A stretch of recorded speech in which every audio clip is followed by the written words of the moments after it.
Hello, Vachu, and welcome to the next lecture of our NEET PYQs. We are covering the chapter, a very important topic, that is amines. Many students have requested that. So let's talk about amines. Okay, let's not waste any time and directly dive into the questions. First question on your screen, you can see that. Just one sec. Yeah. क्या बोल रहा है वो? Which of the following reactions is appropriate to convert acetamide to methanamine? Now many students end up asking me कि sir हमको reaction समझ में आता है, मैकेनिज्म भी आता है, लेकिन ऐसे क्वेश्चंस में हम अटक जाते हैं जहाँ पे कन्वर्टिंग ए टू बी की बात हो रही है। तो आपको क्या करना है, मैं आपको बहुत बार ये बता चुका हूँ ऑर्गेनिक में, बट फिर से एक बार एक्सप्लेन करता हूँ। करना क्या है बच्चों, आपको यहाँ पर कि आपको एसिटामाइड दिया है और मिथानामाइन दिया हुआ है, बराबर है। तो सिर्फ आप दोनों का स्ट्रक्चर लिखो। पहले तो आप सिंपल काम करो कि आप दोनों का स्ट्रक्चर लिख लो। स्ट्रक्चर में क्या आएगा देखो, एसिटामाइड होगा आपका CH3 डबल बॉन्ड ओ NH2, बराबर, 2 कार्बन। एसिटामाइड, एसिटा को पता ही है 2 कार्बन होते हैं। और इसको आपको कन्वर्ट किस में करना है, आपको कन्वर्ट करना है इसको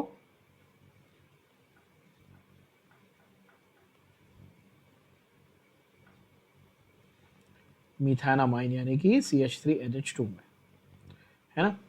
तो क्या देखो कि यहाँ पर 1 कार्बन एटम है और यहाँ पर आपके पास 2 कार्बन एटम है। तो ऐसा आपको जो मेथड है वो पूछ रहा है जो कन्वर्ट करता है 2 कार्बन टू 1 कार्बन में, मींस डिग्रेडेशन होने वाला है, यानी कि कार्बन नंबर का रिडक्शन होने वाला है ना। कार्बन नंबर रिड्यूस होने वाला है, यानी कि हॉफमैन ब्रोमोमाइड डिग्रेडेशन। इनमें से एक ही ऐसा ऑप्शन है अपने पास जो यहाँ पे कार्बन नंबर को रिड्यूस करता है, that is your Hofmann bromamide degradation, which means your option A is your correct answer. Simple enough to understand. चलो आगे देखें, अगला सवाल क्या बोलता है। Method by which aniline can not be prepared is, simple question. Okay, aniline को हम लोग कौन से मेथड से प्रिपेयर नहीं कर सकते। तो ये तो बहुत डायरेक्ट क्वेश्चन आपके एनसीईआरटी में दिया हुआ है बच्चों, ठीक है। गैब्रियल थैलिमाइड रिएक्शन है ना, गैब्रियल थैलिमाइड रिएक्शन से आप एनिलीन प्रिपेयर नहीं कर सकते हो। क्यों नहीं कर सकते हो ये समझो पहले। क्यों नहीं कर सकते हो, क्योंकि हाइड्रोलिसिस है विद NaOH ना। गैब्रियल थैलिमाइड के रिएक्शन में हमारे पास हाइड्रोलिसिस है विद NaOH, यानी कि न्यूक्लियोफिलिक सब्स्टिट्यूशन होने वाला एक स्टेप है जहां पर न्यूक्लियोफिलिक सब्स्टिट्यूशन होता है, करेक्ट है ना। तो इसीलिए तो गैब्रियल थैलिमाइड सिंथेसिस से आप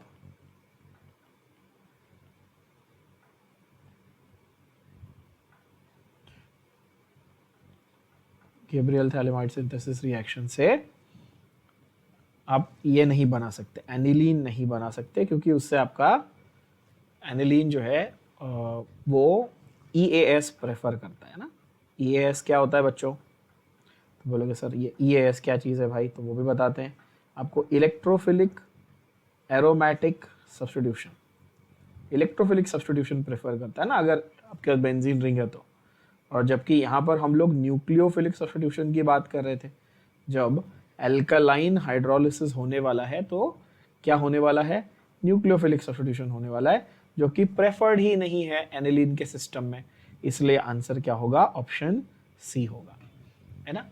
benzamide with bromine in alkaline, ये तो हाँ, ये तो बेंजामाइड लोगे आप तो वही हुआ ना, हॉफमैन ब्रोमोमाइड जो फर्स्ट क्वेश्चन में किया इसके पहले। रिडक्शन ऑफ नाइट्रोबेंजीन, यस आपका एनिलीन बनेगा। और फिनाइल आइसोसाइनाइड का हाइड्रोलिसिस इन एसिडिक सॉल्यूशन भी हो सकता है। तो आंसर आपका होगा option C is your correct answer, right. अगला सवाल, okay. Electrolytic reduction of nitrobenzene in strongly acidic medium will produce, okay. Reduction of nitrobenzene करना है in strongly acidic medium will produce. Very nice question. अब ये question confusing क्यों है, जरा इस पे फोकस करना बच्चों, बहुत अच्छा सवाल है ये। 2015 की कैंसल्ड जो नीट एग्जाम कैंसिल हुई थी होने के बाद, तो उसमें आया हुआ था ये। अब जरा समझना बहुत ध्यान से कि कैसा इसका फंडा है। तो यार आपके पास है नाइट्रोबेंजीन, पहले तो ये समझो आपके पास क्या है, नाइट्रो बेंजीन है, ठीक है। मेरे बेंजीन की रिंग थोड़ी सी गंदी है थोड़ा एडजस्ट कर लो। हाँ? अच्छा थोड़ी क्लीनली बना देता हूँ, चलो।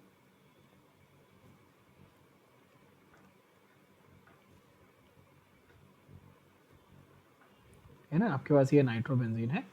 तो अपने को ये मालूम है कि अच्छा नाइट्रोबेंजीन जब रिडक्शन होगा तो ये ऑक्सीजन वाला जो पार्ट है यहाँ पर, ये वाला जो पार्ट है, इसको आप हाइड्रोजन में कन्वर्ट करके अमाइन वाला ग्रुप NH2 ग्रुप तो आप ले आओगे, उसकी चिंता नहीं। But the thing is what you need to understand here is कि there are two possibilities. What are the two possibilities? For reduction you can either use H2 with PD, है ना, हाइड्रोजन विद पैलेडियम, जो इसके पहले वाले question में एक option भी था ना, याद करो, देखो ऑप्शन बी को ध्यान से देखो, है ना, H2 with palladium in alcohol, ये यूज कर सकते थे आप। या फिर आप इलेक्ट्रोलाइटिक रिडक्शन ले सकते थे। क्या ले सकते थे आप? इलेक्ट्रोलाइटिक रिडक्शन कर सकते थे। अगर आप H2 विद PD अगर आप करते तो आपको चुपचाप एनिलीन मिल जाता, ये बात सही है, ठीक है। बट यहां पर क्लियरली क्वेश्चन को जरा वापस पढ़ो, क्या बोल रहा है वो, इलेक्ट्रोलाइटिक रिडक्शन कर रहा है। तो यहां पर जो प्रोडक्ट हमको मिलने वाला है वो हमें क्वेश्चन में पूछा गया, तो क्वेश्चन पहले क्लियर कर लो। क्वेश्चन क्लियर हो गया आपका कि अच्छा क्या बनने वाला है ऑन नाइट्रोबेंजीन का इलेक्ट्रोलाइटिक रिडक्शन, ठीक है। आप बोलोगे ओके सर हमको क्वेश्चन समझ में आया, अब बताओ कि एक्चुअली मैकेनिज्म क्या हो रहा है। तो ये जरा समझो मैकेनिज्म क्या हो रहा है बच्चों। तो जब आपका इलेक्ट्रोलाइटिक रिडक्शन हो रहा है NO2 ग्रुप का, तो पहले आपके पास दो हाइड्रोजन जो आके अटैच होंगे वो कुछ इस तरह होंगे।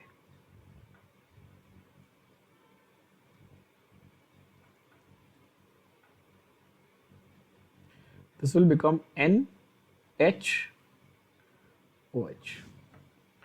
समझे क्या होगा? पहले क्या बनेगा? NHOH बनेगा। ध्यान से देखो जरा, हाँ फिर से देखो क्या बनेगा पहले, NHOH।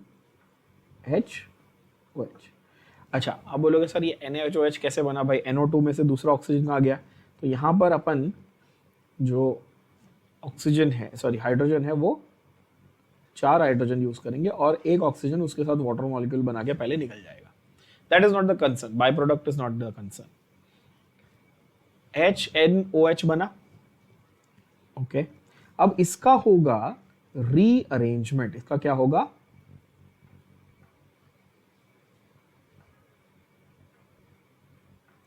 रीअरेंजमेंट होगा। जरा ध्यान से समझना, यहां पर आपके पास बाय डिफॉल्ट हाइड्रोजन प्रेजेंट है, यस।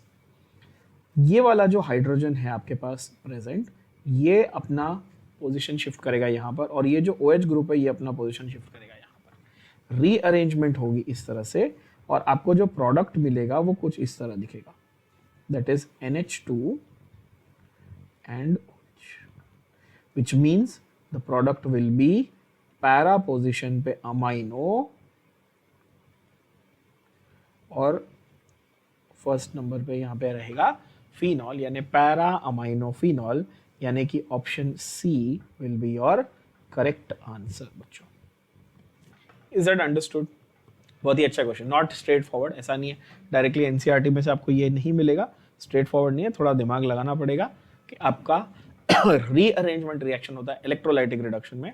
बट आपके सिलेबस में मोर सो टू बी वेरी ऑनेस्ट आपको इसके ऊपर फोकस बताया गया है, that is hydrogen with PD वाला रिडक्शन।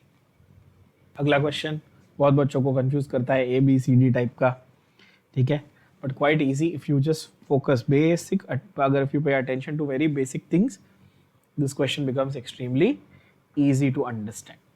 सबसे पहले क्या हो रहा है देखो, SOCl2 के साथ रिएक्शन हो रहा है, ठीक है। ए आपको दिया हुआ है उन्होंने कि भाई कार्बोक्सिलिक एसिड है बेंजीन रिंग पे और ब्रोमीन लगा हुआ है, SOCl2 के साथ इसका रिएक्शन हो रहा है। तो SOCl2 क्या करता है? SOCl2 आपके हाइड्रोजन को रिप्लेस करता है विद क्लोरीन, बरोबर है। तो आप बोलोगे ठीक है, तो बी मेरा क्या रहेगा, मेरे पास बेंजीन रिंग है, C डबल बॉन्ड O है, और OH की जगह पे क्या आ जाएगा, मतलब इसको हाँ, OH माइनस को Cl माइनस से रिप्लेस करेगा। क्यों? क्योंकि न्यूक्लियोफिलिक सब्स्टिट्यूशन करता है ना ये। न्यूक्लियोफिलिक सब्स्टिट्यूशन का रिएजेंट है ये, हमने ऑलरेडी हैलोजेन डेरिवेटिव्स वगैरह में पहले भी देखा हुआ है ये। बोलोगे ठीक है, तो मेरा जो बी है वो तो ये हो गया, ठीक है। ये मेरा बी हो गया। अब उसको किसके साथ रिएक्ट किया? अमोनिया के साथ रिएक्ट किया हुआ है। उसको क्या किया? अमोनिया के साथ रिएक्ट किया। तो अमोनिया में HNH2, आप ऐसे लिख दो HNH2, तो क्या होगा? HCl निकल जाएगा, ये पार्ट HCl जो है ये पूरा निकल जाएगा, और आपका जो प्रोडक्ट बनेगा वो कुछ इस तरह का दिखेगा। देखो,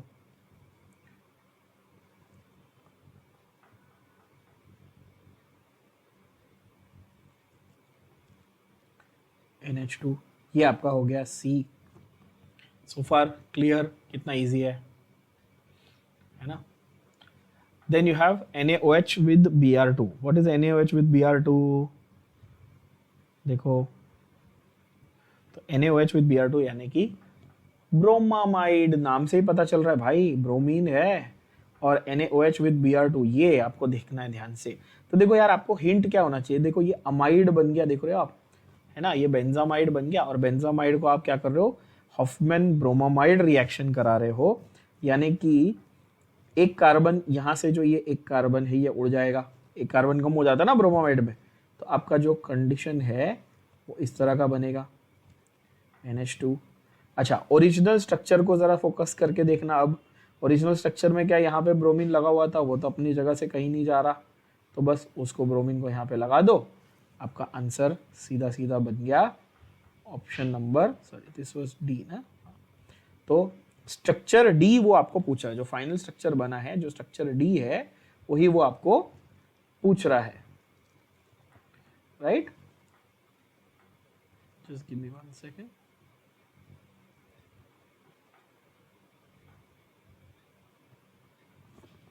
आपका ऑप्शन सी जो है वो आपका करेक्ट आंसर हो गया यहाँ पर। Again you will see that your option C is your correct answer, right? Then you have fourth one again। अरे बहुत सिंपल है यार, मीथेनामाइन। ये वापस फर्स्ट क्वेश्चन ही रिपीट कर दिया। एसिटामाइड और मीथेनामाइन यानी कि CH3 C double bond O NH2, ये एसिटामाइड है।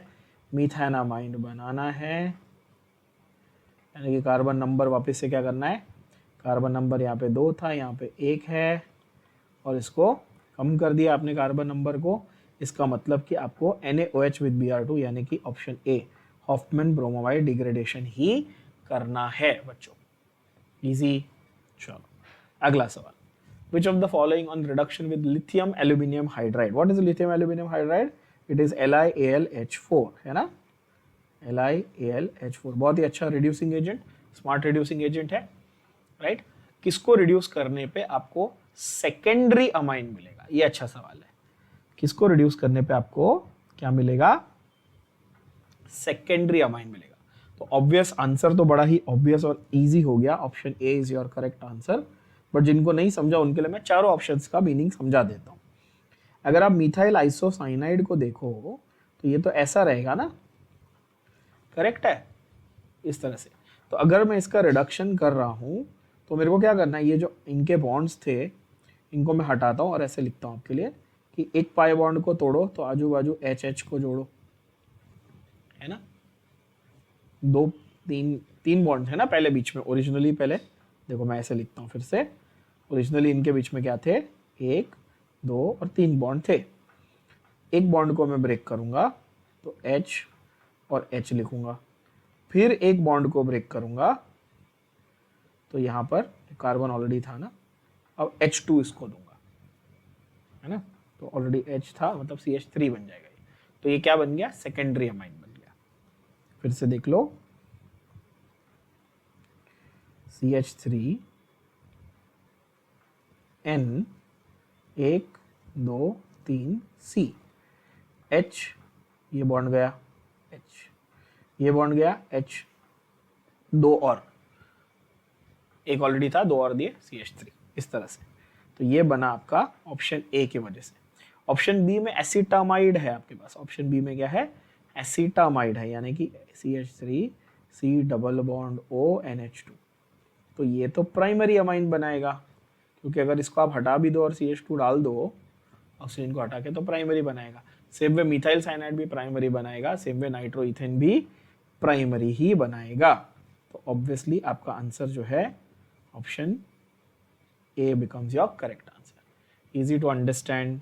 मैं यहाँ पे लिख देता हूँ रिएक्शन को ताकि आपको रेफरेंस रहे।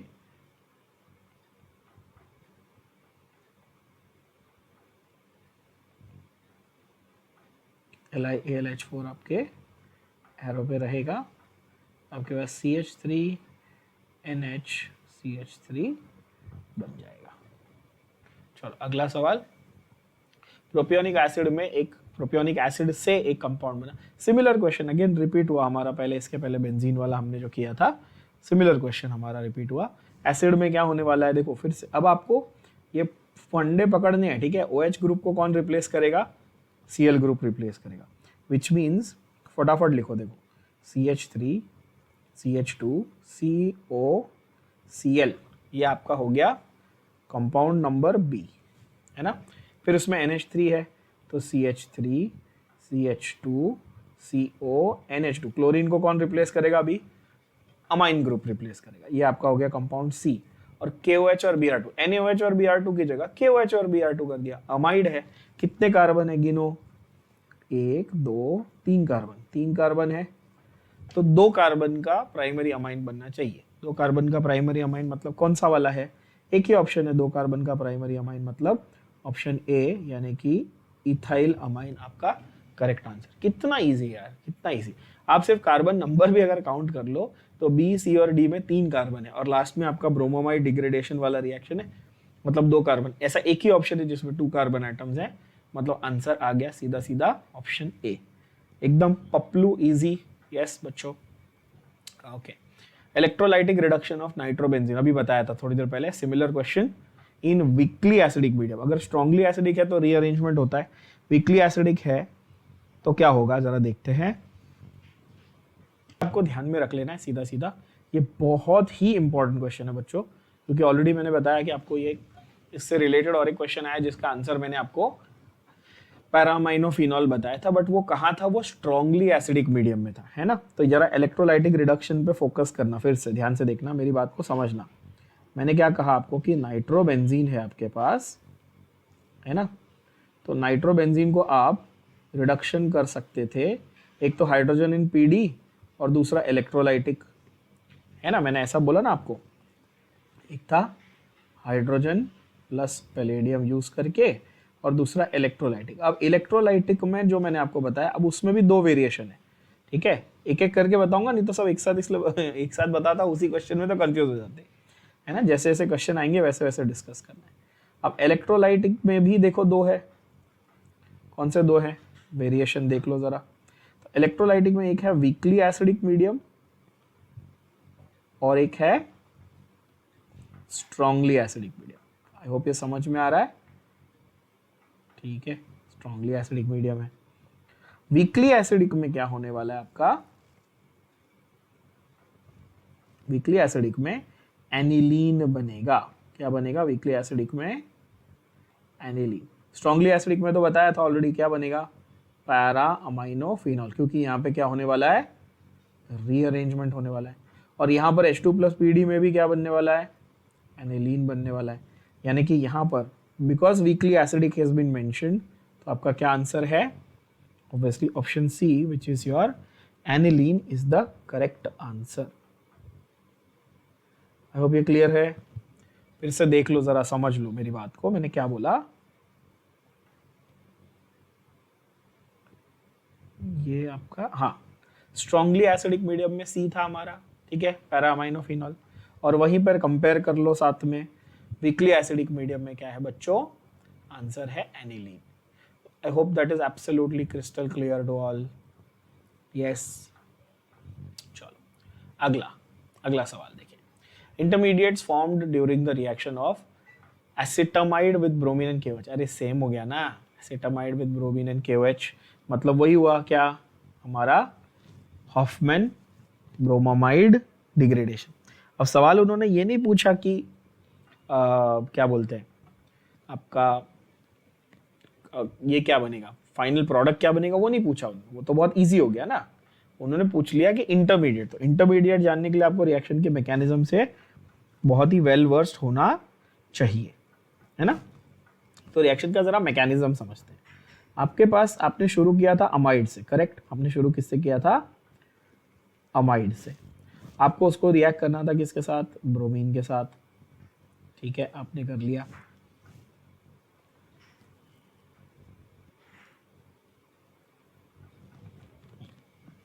ओके, सो इसमें सबसे पहले क्या होता है कि आपके पास जो क्या बोलते हैं हाइड्रोजन है वो एक ब्रोमीन से रिप्लेस हो जाएगा, किसका, अमाइड ग्रुप, अमाइन ग्रुप का, यानी कि NH और Br। पहले तो ये होगा सबसे पहले, और प्लस यहां से HBr एक निकल जाएगा, है ना, HBr निकल जाएगा। तो ये HBr निकल गया। कहां से निकला HBr, इसका एक ब्रोमीन और इसका एक H, ये HBr निकला, समझे बात को, ठीक है। अब आपने साथ में क्या डाला, ध्यान से देखना जरा, ब्रोमीन के साथ आपने डाला है KOH, ये मत भूलना, ब्रोमीन के साथ में आपने क्या डाला हुआ है, KOH डाला हुआ है। यानी कि सेकंड स्टेप में ये HBr जो है, कॉमन सेंस लगाओ जरा, HBr एसिड है, KOH के साथ रिएक्ट करेगा, करेगा कि नहीं करेगा, है ना। तो KBr तो बनना ही बनना है, KBr तो बनेगा ही ना। और जो H, जो K है साहब आपका, वो किसको अटैक करेगा अब,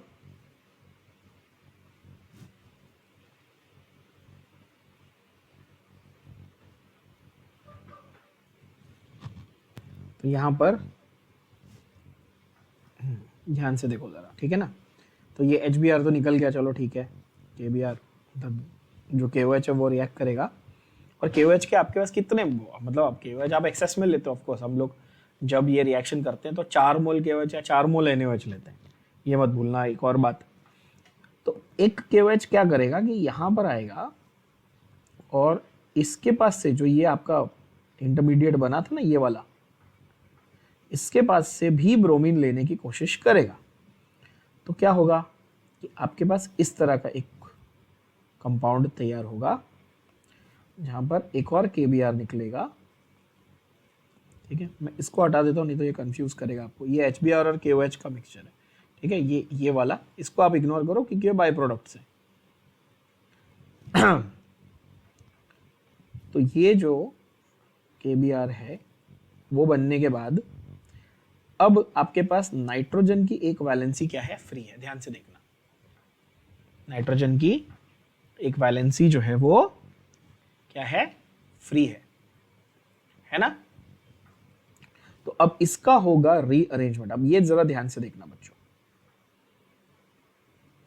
इसका क्या होगा, रीअरेंजमेंट होगा, क्योंकि अब आपकी नाइट्रोजन की वैलेंसी फ्री है। अच्छा, और एक चीज, हाँ, KOH ने ये भी निकाल लिया, ठीक है, KBr तो निकाल ही लिया और HOH ये वाटर भी निकाल दिया ना, ठीक है। आपका रीअरेंजमेंट होके this will become RNC double bond O, RNC double bond O, that is alkyl isocyanate, and this alkyl isocyanate further again reacts with KOH to give you K2CO3 and RNH2. Question is, अच्छा यहाँ पर ये क्यों हुआ, ये rearrangement क्यों हुआ, अगर आपको ये भी क्यूरियोसिटी है तो वो भी देख लो भाई। तो ये नाइट्रोजन के आपके बॉन्ड्स फ्री थे, है ना, तो आपका ये बॉन्ड तैयार हो गया, RN और C डबल बॉन्ड हो, यहां से फ्री हो गया, ठीक है, ये इस तरह से, ओके, है ना। अब आप बोलोगे सर ये RNCO, इसमें ये बॉन्ड भी फ्री है, ऑफ कोर्स, है ना।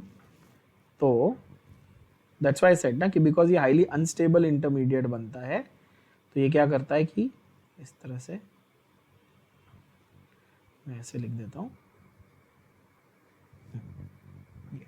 इस तरह से डबल बॉन्ड होनी, सिंगल बॉन्ड बन जाता है ये, और उसके बाद फिर वो NH2 बना के और साथ में K2CO3 यानी कि 2 मोल KOH के साथ रिएक्ट करके निकल जाता है। अब इस पूरी रामायण में आपको क्या समझ में आया कि एक तो ये आपका इंटरमीडिएट बना था number 1,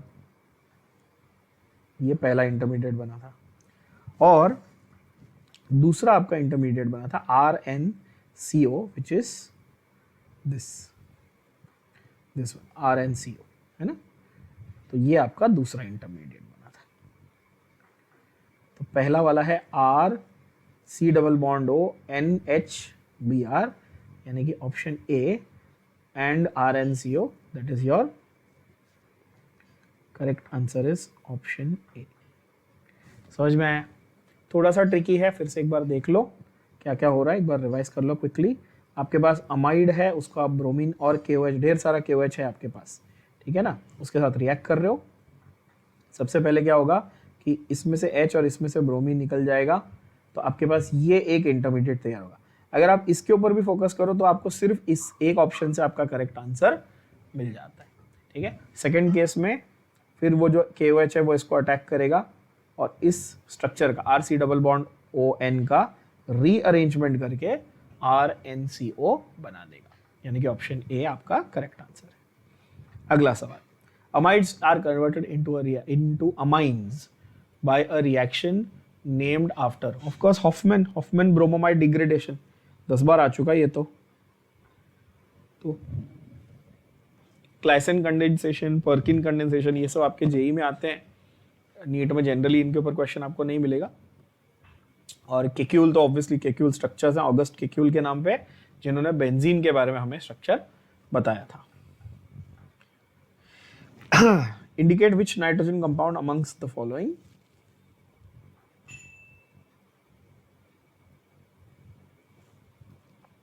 would undergo Hoffman reaction, that is reaction with bromine and strong KOH to furnish the primary. Of course आपके पास अमाइड होगा तो वो हॉफमैन ब्रोमोमाइड डिग्रेडेशन अंडरगो करेगा, यानी कि option C will be your correct answer for this question.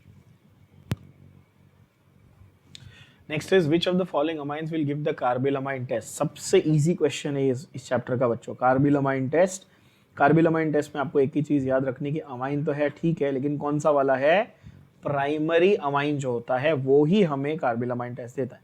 अब सवाल है कि कुछ बच्चे पूछेंगे कि सर ये कार्बिलमाइन टेस्ट आखिर होता क्या है है ना, कार्बिलमाइन टेस्ट होता क्या? तो कार्बिलमाइन, और ये नीट 2020 में आया हुआ क्वेश्चन है बच्चों, वेरी रिसेंट, आप देख सकते हो, very recent question that has been asked, ठीक है। तो आंसर तो आपका सीधा हो गया कि ऑप्शन ए है, क्योंकि ऑब्वियसली प्राइमरी अमाइन सिर्फ वही एक आपका दिख रहा है यहाँ पे। अब सवाल ये कि आप समझो कार्बिलमाइन टेस्ट होता क्या है। पहली बात तो उसको हम लोग हॉफमैन कार्बिलमाइन टेस्ट बोलते हैं, ठीक है ना, ये भी हॉफमैन के नाम पे ही है। Hofmann was the one who did a lot of research on amines, okay. तो carbylamine, what is carbylamine? Carbylamine is nothing but the other name for a very popular group that you already know about, that is isocyanide, ठीक है। तो कार्बिलमाइन actually क्या है, isocyanide, यानी कि NC group है। कौन सा है? RNC जो ग्रुप होता है वो आइसोसाइनाइड जो कार्बिलमाइन टेस्ट होता है। क्या होता है इसमें कि आपके पास अगर 1 डिग्री अमाइन है, क्या है 1 डिग्री अमाइन, तो वो क्लोरोफॉर्म के साथ रिएक्ट करके, किसके साथ? क्लोरोफॉर्म के साथ रिएक्ट करके आपको देता है RNC group. Of course whatever is the alkyl group present in the original amine, you will get the similar alkyl group in the new product also, that is not a concern। Mainly ये जो है ये आप इसको पहचानते कैसे हो? This is a foul smelling rotten egg smell, foul smelling compound, isocyanides are foul smelling compounds। तो foul smelling से आप उसको पहचान लेते हो कि कार्बिलमाइन टेस्ट जो है वो पॉजिटिव आया है। तो आंसर आएगा option A, because only the primary amine. आप देखो तो ये सेकेंडरी अमाइन है, ये आपका, ये तो ऑब्वियसली इसके ऊपर टर्शियरी अमाइन है, और ये भी आपका सेकेंडरी अमाइन है। तो the only primary amine in this entire structure is option A and that is your correct answer. Aliphatic aromatic दोनों के लिए एप्लीकेबल होता है कार्बिलमाइन, ये मत भूलना, है ना, ठीक है। उसके बाद आता है correct order of basic strength of methyl substituted amines. बहुत अच्छा सवाल, इसको आप स्टार मार्क करना बच्चों। इस सवाल को क्यों स्टार मार्क करने को बोल रहा हूँ? बिकॉज आपकी एनसीईआरटी में से डायरेक्ट उठा के नीट 2019 में क्वेश्चन पूछा हुआ है। और यहाँ पर आंसर बहुत ही ऑब्वियस है, बहुत ही ऑब्वियस, क्योंकि एनसीईआरटी में ये डायरेक्टली लिखा हुआ है कि secondary amines are the most basic, और एक ही ऐसा ऑप्शन आपको दिखेगा, किसी अंधे को भी दिख जाएगा, सेकेंडरी अमाइन सबसे ज्यादा बेसिक, एक ही ऑप्शन में दिया हुआ है, that is your option B is your correct answer. अब ऐसा क्यों है, क्या है, कैसे, जरा समझते हैं। देखो, अगर आप बेसिसिटी ऑफ अमाइंस की बात करोगे तो उसमें बेसिक कैरेक्टर यानी बेसिक स्ट्रेंथ का ऑर्डर आपको लिखना है, बेसिक स्ट्रेंथ का ऑर्डर। और जब भी हम एसिड्स और बेसिस की बात करते हैं तो स्ट्रेंथ के ऑर्डर को किससे डिटरमाइन करते हैं? कॉन्जुगेट सिस्टम से, है ना, जो लॉरी ब्रॉन्स्टेड सिस्टम हम लोग देखते हैं। It is one factor, Lowry Bronsted का जो आपका कॉन्जुगेट वाला सिस्टम था वो। ठीक है, तो यहाँ पर मैं लिखता हूँ, देखो, factors on which to decide, because सिर्फ ये क्वेश्चन नहीं आंसर करना है, अपने को कॉन्सेप्ट भी सीखना है। फैक्टर्स टू कंसिडर, जब आपको वो बेसिक स्ट्रेंथ का क्वेश्चन पूछेगा तो आप मेनली आप दो फैक्टर कंसिडर करो। एक आप कंसिडर करो कि स्ट्रेंथ ऑफ कॉन्जुगेट एसिड, ठीक है, स्ट्रेंथ ऑफ कॉन्जुगेट एसिड, बरोबर। और दूसरा फैक्टर आप कंसिडर करो आपका स्टेरिक हिंड्रेंस। दूसरा फैक्टर क्या होगा? Steric hindrance. ठीक है, सिंपल भाषा में दोनों को जरा समझते हैं क्या बोलता है। स्ट्रेंथ ऑफ कॉन्जुगेट एसिड, जरा दिमाग लगाओ कि मैंने क्या बताया आपको, एसिड और बेस अगर कॉन्जुगेट आपको निकालना है तो कैसे निकालना है, कि भाई किसी में अगर किसी चीज में अगर आप H प्लस ऐड करोगे तो कॉन्जुगेट बेस बन जाएगा, और उसमें से H प्लस निकालोगे तो कॉन्जुगेट बेस बन जाएगा, और H प्लस ऐड करोगे तो कॉन्जुगेट एसिड बन जाएगा। तो किसका कॉन्जुगेट एसिड सबसे ज्यादा स्ट्रांग है उसका बेस सबसे वीक होगा। कॉमन सेंस है कि नहीं? क्योंकि वाइस वर्सा होता है ना, जिसका कॉन्जुगेट एसिड सबसे स्ट्रांग उसका बेस सबसे वीक। तो हमें अगर सबसे बेसिक चाहिए तो वीकेस्ट एसिड देखना पड़ेगा, वीकेस्ट एसिड देखना पड़ेगा, है कि नहीं? दैट इज वन फंडा। ओके, दूसरा है स्टेरिक हिंड्रेंस। तो अगर मैं 2 डिग्री अमाइन को देखूं, किसको देखूं? 2 डिग्री अमाइन, तो ये सबसे ज्यादा क्यों बेसिक है जरा समझो ना। यहां पर नाइट्रोजन है और इसके ऊपर 2 एल्काइल ग्रुप है। अब एल्काइल ग्रुप जो होता है इसके बारे में मैंने आपको पहले क्या सिखाया हुआ है कि एल्काइल ग्रुप, मैंने ऐसा आपको हमेशा ट्रिक बताई है ना, AD ऐसा याद रखना। मेरा नाम Ankit Dubey, alkyl group donor group, कैसे याद रखने बोला है? एल्काइल ग्रुप डोनर ग्रुप, ये अपने इलेक्ट्रॉन देता है, बरोबर है। तो ये नाइट्रोजन को बोलेगा भाई इलेक्ट्रॉन ले ले, इलेक्ट्रॉन ले ले, और नाइट्रोजन के पास ऑलरेडी लोन पेयर है तो और इलेक्ट्रॉन वो दिए जा रहा है, तो नाइट्रोजन और अच्छा बेस बनते जाएगा। सीधी बात है, नाइट्रोजन बहुत ही और भी अच्छा बेस बनेगा, बरोबर बोल रहा हूं। तो नाइट्रोजन को पता है कि भाई even if I and up losing electrons, मेरे को टेंशन नहीं, बिकॉज मेरे पास डोनर ग्रुप है। अब कुछ बच्चे ये आर्ग्यू करेंगे कि सर वैसे तो फिर टर्शरी के पास तो 3 डोनर ग्रुप है भाई, टर्शरी के पास क्या है? 3 डोनर ग्रुप है, तो इसको तो और मजा आना चाहिए। बरोबर है, आपकी बात एकदम सही है, लेकिन ये मत भूलो कि मैंने पहला वाला भी लिखा है ना, स्ट्रेंथ ऑफ कॉन्जुगेट एसिड। क्यों? एक्वस सॉल्यूशन में जरा थोड़ा दिमाग लगाओ कि जब इसको पानी के पास से H प्लस लेना होगा, है कि नहीं, जब इसको H प्लस, क्योंकि भाई जब आपको कॉन्जुगेट एसिड बनाना है, मैंने क्या बोला कि आप इसको H प्लस दो, तो ये तीनों जो है ये स्टेरिक हिंड्रेंस नहीं क्रिएट करेंगे। जब 3 साइड पे तीनों चीजें लगी हुई तो ये क्या होगा? Steric hindrance. तो भले ही इसके ऊपर डोनर इफेक्ट अच्छा है मिथाइल ग्रुप का, पर स्टेरिक हिंड्रेंस उसको अपोज कर रहा है, किसको? कॉन्जुगेट एसिड बनने के लिए अपोज कर रहा है, इसलिए टर्शरी पीछे रह जाता है और सेकेंडरी आगे निकल जाता है। एकदम इजी, एकदम सिंपल, यस, ठीक है ना। तो इसीलिए टर्शरी पीछे रह गया और जो ये है अपना क्या बोलते हैं सेकेंडरी, जो है वो आगे निकल गया। जैसा मैंने कहा कि सेकेंडरी तो है ऑफ कोर्स। अब मिथाइल का है, मिथाइल बीच में कहीं पे भाई, ये जो अगर मिथेनामाइन में बात करूं, प्राइमरी अमाइन की बात करूं, तो कहीं बीच में है। क्यों? क्योंकि उसमें थोड़ा सा उसको डोनर ग्रुप का इफेक्ट भी मिला और स्टेरिक हिंड्रेंस बिल्कुल नहीं मिल रहा है, क्योंकि भाई 2 साइड पे हाइड्रोजन है। तो इसकी वजह से आपका आंसर जो है वो बी हो जाता है। तो ये 2 फैक्टर आप ध्यान में रखेंगे तो आपका बहुत ही सिंपल तरीके से आपके हर बेसिक कैरेक्टर का क्वेश्चन सॉल्व हो जाएगा। कौन सा? कॉन्जुगेट एसिड का स्ट्रेंथ और स्टेरिक हिंड्रेंस बच्चों। अगला सवाल, the amine that reacts with Hinsberg reagent to give an alkali insoluble product, बहुत अच्छा सवाल, ओडिशा 2019 के नीट में आया हुआ ये, है ना। तो पहले तो ये समझना है कि भाई हिंसबर्ग रिएजेंट क्या है Hinsberg reagent, it's benzene sulphonyl chloride, है ना। हिंसबर्ग रिएजेंट क्या है, हिमेश रेशम नहीं लिख रहा हो गधो, क्या है, बेंजीन सल्फोनिल क्लोराइड, ठीक है।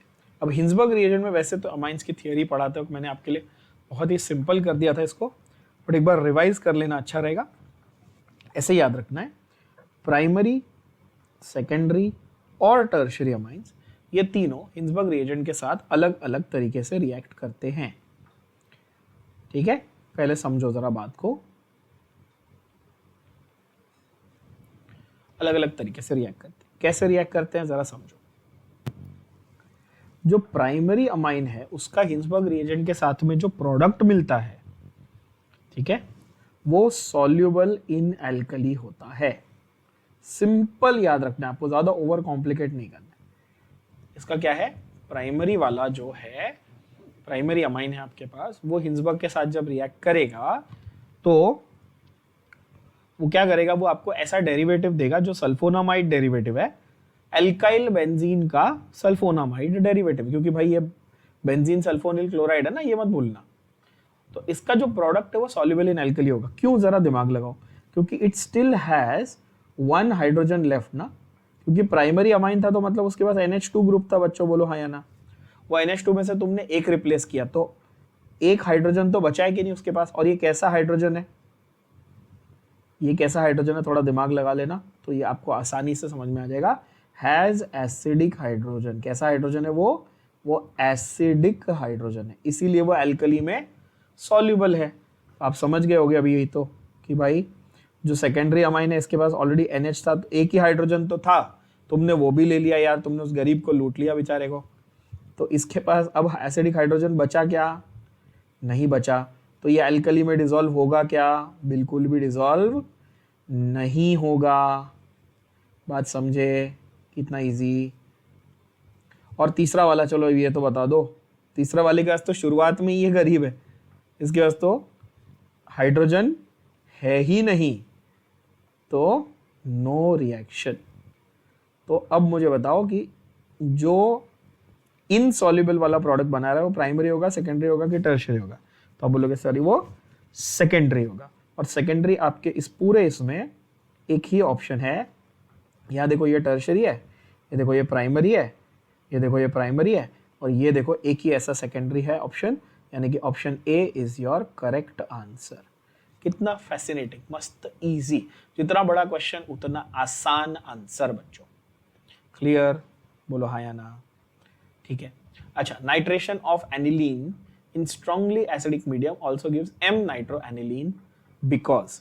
ना अभी तक मैंने आपको हमेशा ये सिखाया है कि NH2 amine group, amino group जो है उसमें तो सिंगल बॉन्ड होते हैं सारे, है ना, और सिंगल बॉन्ड वाले जो भी ग्रुप्स थे, है ना, ये जरा समझो। हाँ, अभी तक मैंने आप लोगों को जो पैरा ऑर्थो डायरेक्टर के बारे में पढ़ाया है अभी तक, उसमें ये बोला है हमेशा कि जो सिंगल बॉन्ड वाले ग्रुप्स होते हैं, यानी कि इसमें कहीं पे कोई मल्टीपल बॉन्ड नहीं है, तो इसको जब भी आप नाइट्रेशन करोगे, यानी कि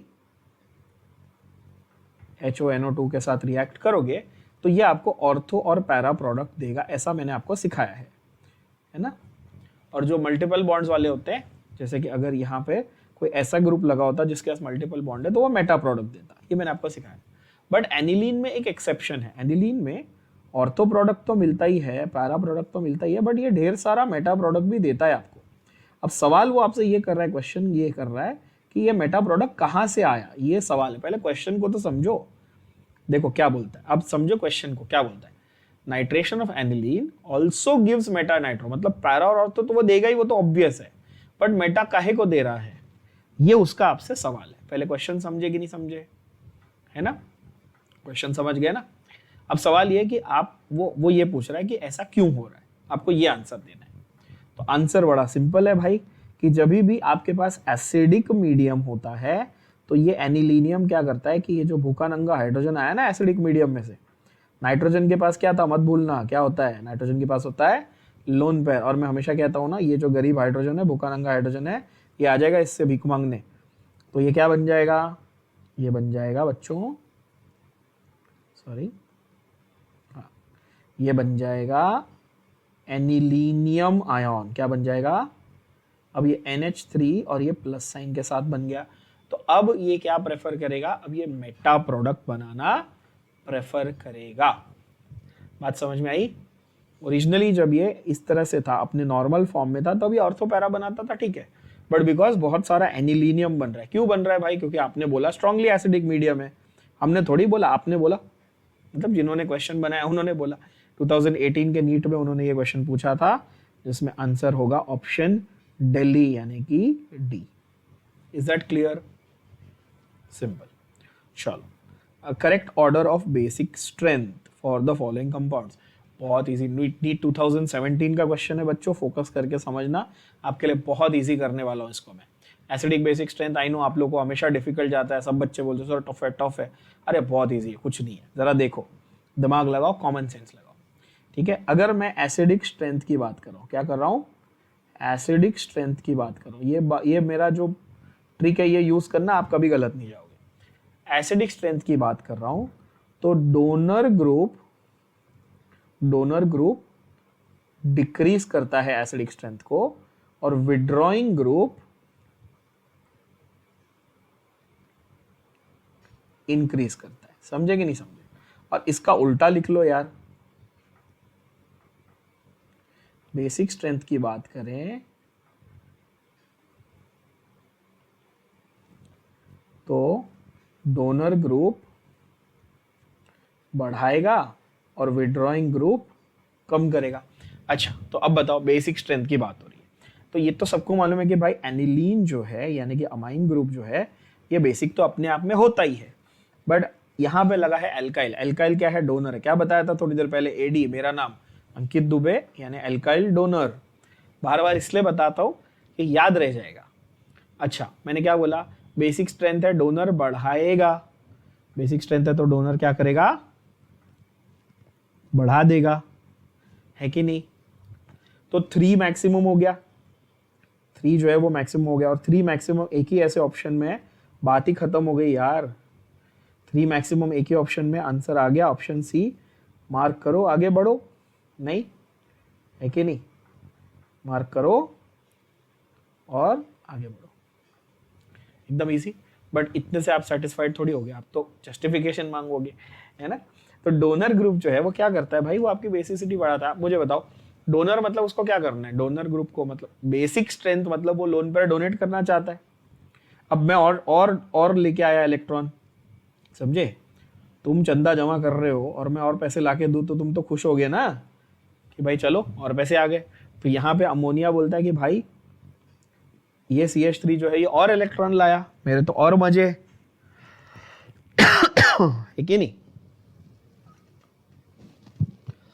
तो CH3 ने तो मैक्सिमम कर लिया। NO2 क्या करता है कि यार ये जो अमोनिया है, ये जो है अमाइन ग्रुप है, ये NH2 बोलता है कि भाई मैं अपने लोन पर डोनेट करूंगा तब मैं अच्छा बेस कहलाऊंगा, मेरी बेसिक स्ट्रेंथ इसके ऊपर डिपेंड करती है। लेकिन ये क्या कर रहा है, ये पूरा खींच रहा है इलेक्ट्रॉन्स को, विड्रॉइंग ग्रुप है ना, तो ये क्या कर रहा है, ये खींच रहा है इलेक्ट्रॉन्स को। डायरेक्ट नहीं खींचेगा, obviously there is a big whole idea of resonance structures that you have to draw, but exam में आंसर करने के लिए आपको रेजोनेंस स्ट्रक्चर बनाने की जरूरत नहीं है, कॉमन सेंस यूज करने की जरूरत है। क्या कि आपको जो मैंने ट्रिक बताई आपको वो यूज करनी है। ट्रिक लगाओ और आंसर सीधा आ जाएगा। तो NO2 जो है ये तो बहुत ही कम कर देगा ना, ये बेसिक स्ट्रेंथ को क्या कम कर देगा, कम कर देगा। CH3 क्या कर रहा है, बेसिक स्ट्रेंथ को बढ़ा रहा है, और ये अपनी एज इट इज रह रहा है, तो इसलिए बीच में आ गया। तो 3 फिर 1 फिर 2, ये आपका ऑर्डर है।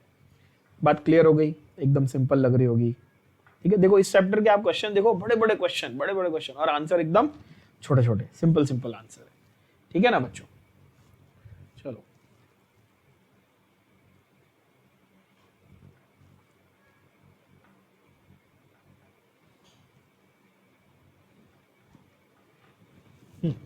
correct statement regarding the basicity of aryl amines is, okay, aryl amines are more basic than alkyl amines because of aryl group. No, aryl amines are actually less basic, they are more basic। तो A और B दोनों में तो गलत हो गया ना, क्योंकि वो more basic नहीं less basic होते हैं, तो ये गलत लिखा हुआ है, ठीक है।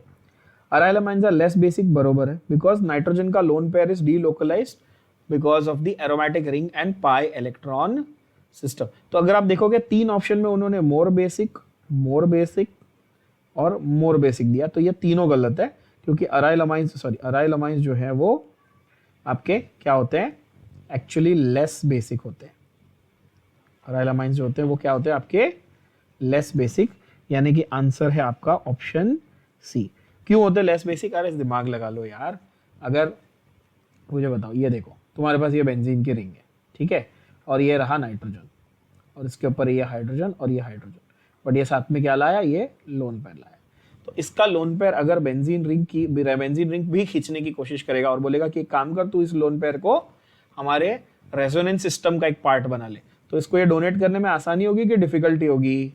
सोचो, डिफिकल्टी होगी, कॉमन सेंस है ना। तो इसलिए ये लेस बेसिक होंगे कि मोर बेसिक होंगे?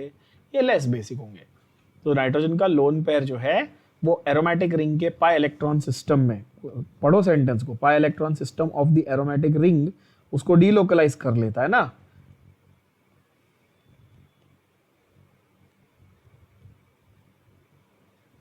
पाई electron system of the aromatic ring उसको डीलोकलाइज कर लेता है, इसीलिए क्या हो रहा है, आपका लेस बेसिक सिस्टम बन रहा है। Is that clear? चलो, सो आंसर होगा ऑप्शन सी। अगला सवाल, on hydrolysis of a compound, 2 compounds are obtained, one on treatment with sodium nitrite and hydrochloric acid gives a product which does not respond to iodoform test. The second one reduces Tollens reagent and Fellings solution. The compound is, oh, brilliant question, बहुत ही अच्छा सवाल, NEET 2013 का बहुत ही अच्छा सवाल बच्चों। ठीक है, तो सबसे पहली बात यह है कि भाई हाइड्रोलिसिस किया गया, अच्छा, किसका हाइड्रोलिसिस किया गया? A B C D 4 compound आपको दिए, ओके, और उस कंपाउंड का हाइड्रोलिसिस करने के 2 कंपाउंड मिले, अच्छा 2 कंपाउंड मिले, पहले वाले को सोडियम नाइट्राइट और हाइड्रोक्लोरिक एसिड, ओहो hydrochloric acid and sodium nitrite, देखो ये है यहाँ पे कैच, नाइट्रस एसिड के साथ रिएक्शन। किसका रिएक्शन नाइट्रस एसिड के साथ होता है? अमाइंस का होता है, सीधी बात है ना, अमाइंस का होता है ना। और second one produces Tollens reagent and Fellings solution, the compound is reduces, okay, बहुत बढ़िया क्वेश्चन। तो मैं पहले ही ऑप्शन बी को एलिमिनेट कर देता हूँ। क्यों एलिमिनेट कर रहा हूँ वो भी बताता हूँ। ऑप्शन बी को क्यों एलिमिनेट कर सकते हो आप? ऑप्शन बी गलत क्यों है? क्योंकि cyanide on hydrolysis gives acid, ठीक है, गिव्स कार्बोक्सिलिक एसिड, और कार्बोक्सिलिक एसिड का नाइट्रस एसिड के साथ कोई रिएक्शन नहीं है, अमाइन का है, ठीक है ना, ओके।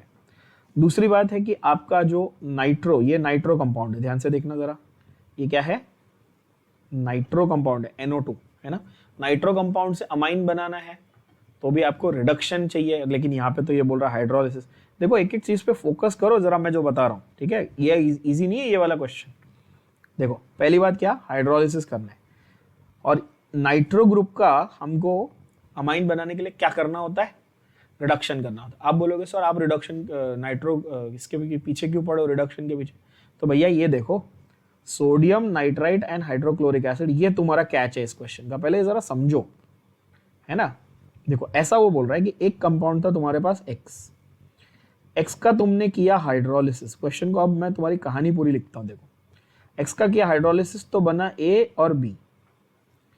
ए को तुमने ये किया किसके साथ, रिएक्ट किया तुमने सोडियम नाइट्राइट NaNO2 इन HCl के साथ,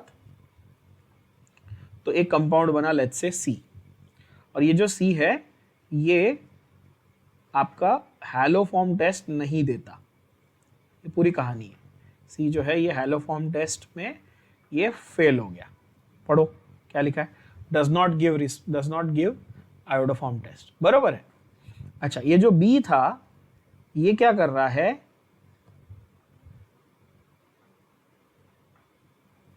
ये B जो है ये आपको फेलिंग्स टेस्ट भी दे रहा है, क्या दे रहा है, फेलिंग्स टेस्ट भी दे रहा है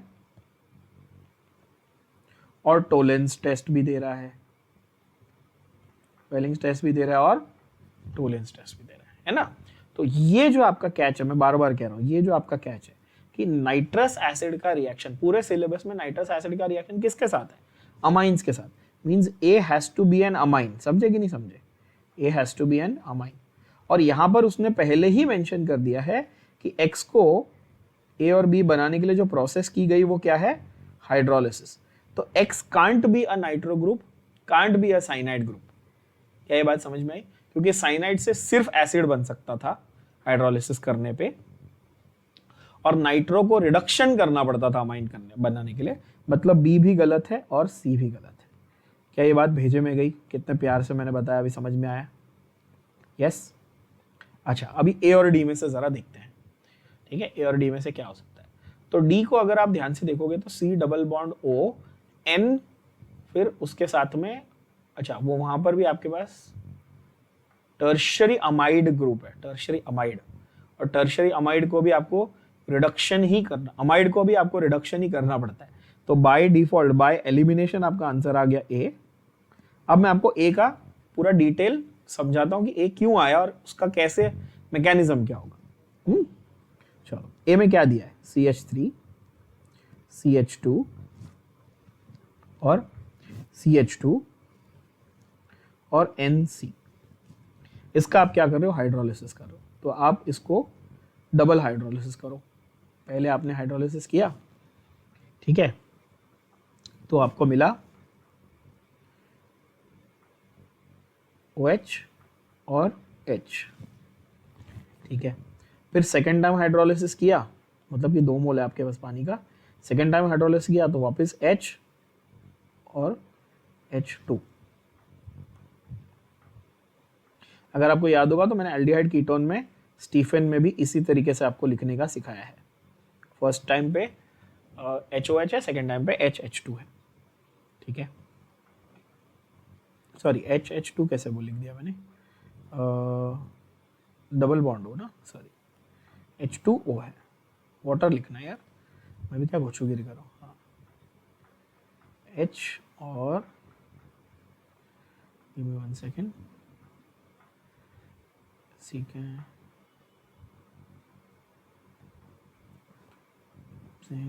N ट्रिपल बॉन्ड C, बरोबर ना?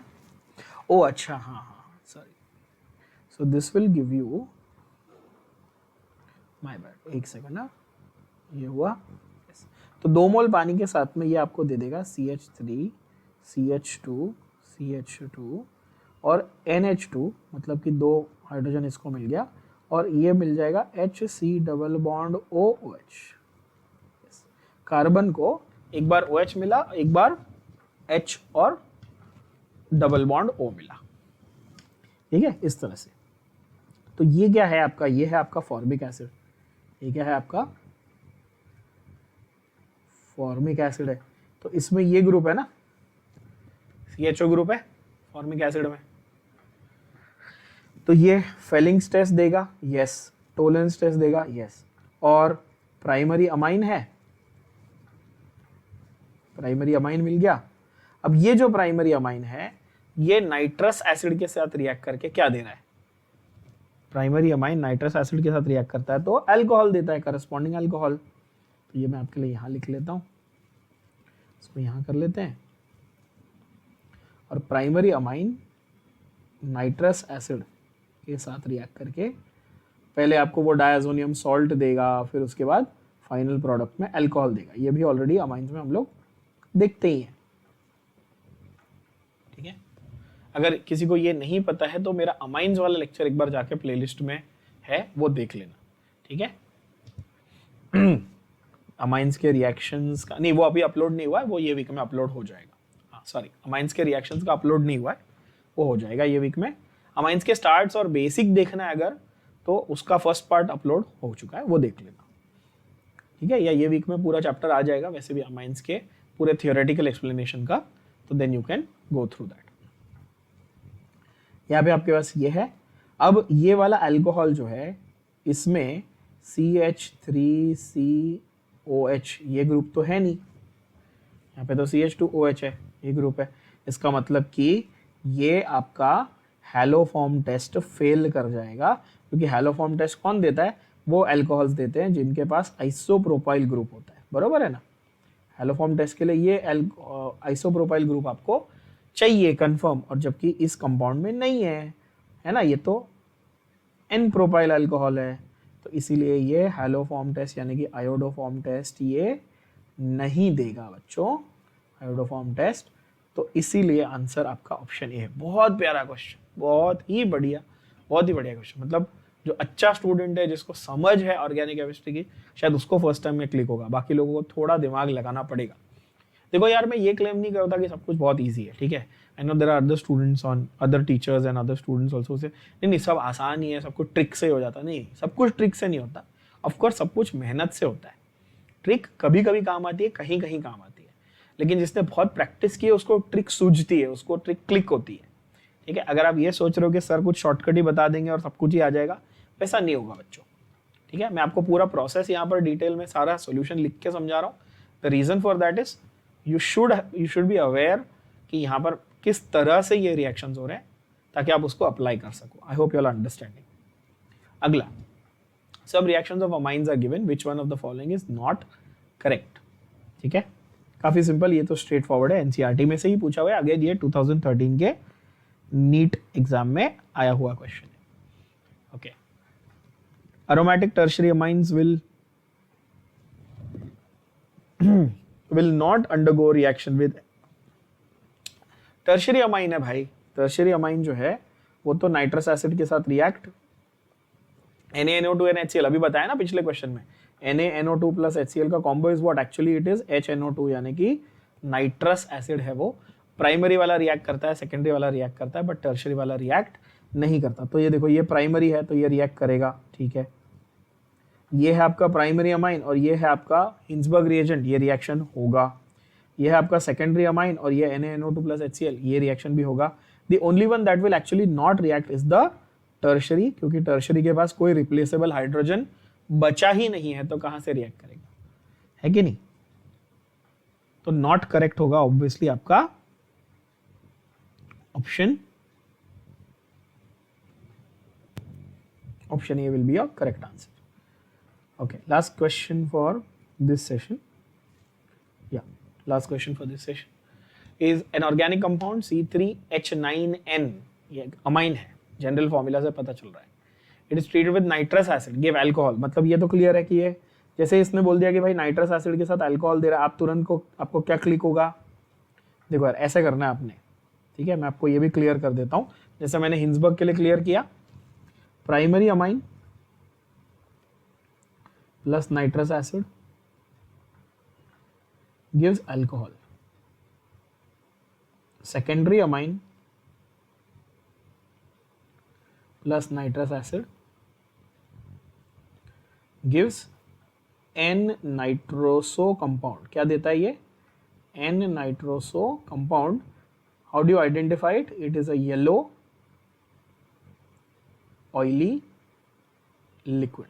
तो आपको क्वेश्चन में ऐसे देगा, amine reacts and gives a yellow compound और yellow oily liquid. And tertiary तो मैंने ऑलरेडी बता ही दिया ना, टर्शियरी तो रिएक्ट करता ही नहीं है,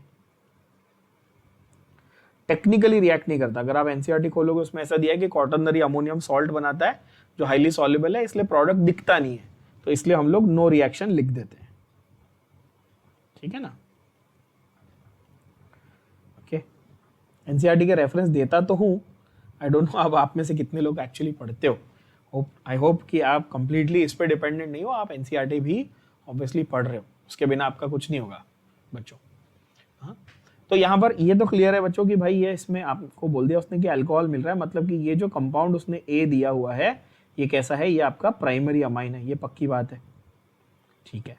आगे देखते हैं, A on warming with CHCl3, हाँ प्राइमरी अमाइन है, क्लोरोफॉर्म के साथ ये रिएक्ट करेगा तो कार्बिल टेस्ट देगा, है ना, ठीक है। Which on reduction will give you isopropyl methyl amine. आपको बोल रहा है ए का स्ट्रक्चर बताओ, ये बहुत ही आसान यार, ए का स्ट्रक्चर क्या आएगा बता दो, कोई मतलब मजाक क्वेश्चन हो गया यार। ए का स्ट्रक्चर क्या होगा, आइसोप्रोपाइल ग्रुप चाहिए और प्राइमरी अमाइन चाहिए। तो मतलब पहले तो क्लियर कर लो यार कि प्राइमरी अमाइन यहाँ पे है, ये सेकेंडरी है तो ये रॉन्ग होगा बी, ये टर्शरी है तो ये रॉन्ग होगा सी, ये भी प्राइमरी है।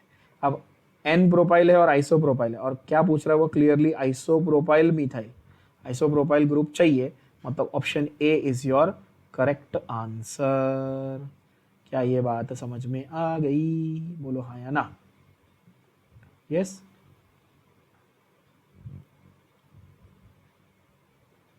इस तरह से तो आपको आइसोप्रोपाइल ग्रुप भी चाहिए और प्राइमरी अमाइन भी चाहिए। प्राइमरी अमाइन क्यों चाहिए, क्योंकि अल्कोहल मिल रहा है तो मतलब प्राइमरी अमाइन ही है, और कार्बिल अमाइन टेस्ट दे रहा है तो प्राइमरी अमाइन ही है, तो दोनों से प्रूव हुआ।